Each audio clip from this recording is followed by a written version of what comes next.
अधूरी रातों की तलाश। संजय और मेघा एक नए शहर में अपना घर ढूंढ रहे थे।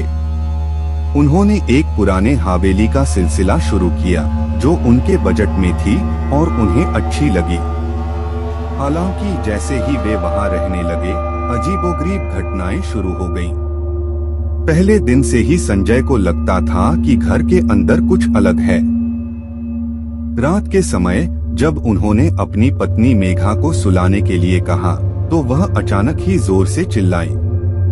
जब संजय भागकर उनके पास पहुंचा तो मेघा दरवाजे को देखकर बेचैन हो गई। तुम्हाने देखा क्या? मेघा डरकर पूछी। संजय ने उसे समझाया कि वह देख पा रहा है कि दरवाजे के पास किसी अनजाने आदमी की आंखें उसे घूम रही हैं, जिसके पास दिमाग में उन्हें घुसाने की खातिर खूनी हथियार है।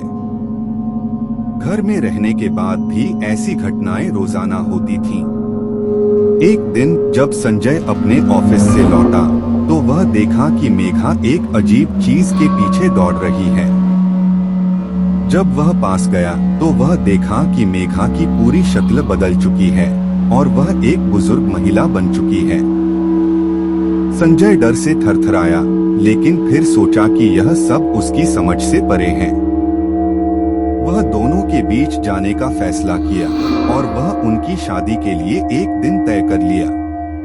शादी के दिन सभी लोगों ने घर में आवाजों को इग्नोर किया, लेकिन जब वरमाला ले जा रहे थे तो एक आवाज आई, रुको। सबकी आंखें चौंक गईं, क्योंकि यह आवाज मेघा की थी, जो अब तक वह बुजुर्ग महिला थी।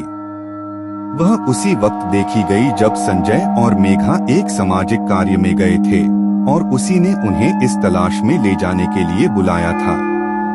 मेघा ने बताया कि यह सब एक पुरानी औरत का प्रार्थना है, जिसे उसके जीवन में कुछ अधूरी इच्छाएं थीं।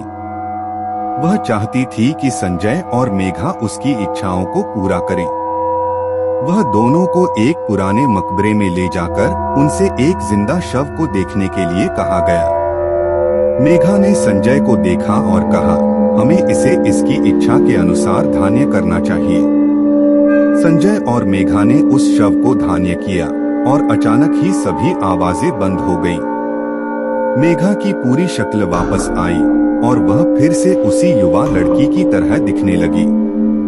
वह दोनों घर वापस आए और समझे कि यह सब एक अजीब से सपने की तरह था, पर उन्हें यह भी पता चला कि उनकी साथियों ने भी उसी सपने को देखा था। वह दोनों अब भी वही हैं और उन्होंने उस पुराने मकबरे को खरीद लिया है, जहां उन्होंने उस जिंदा शव को धान्य किया था। वह अब उसे अपने घर का हिस्सा मानते हैं और हर साल उसी तारीख पर वहां जाते हैं ताकि उनकी साथी की इच्छाओं को पूरा कर सकें।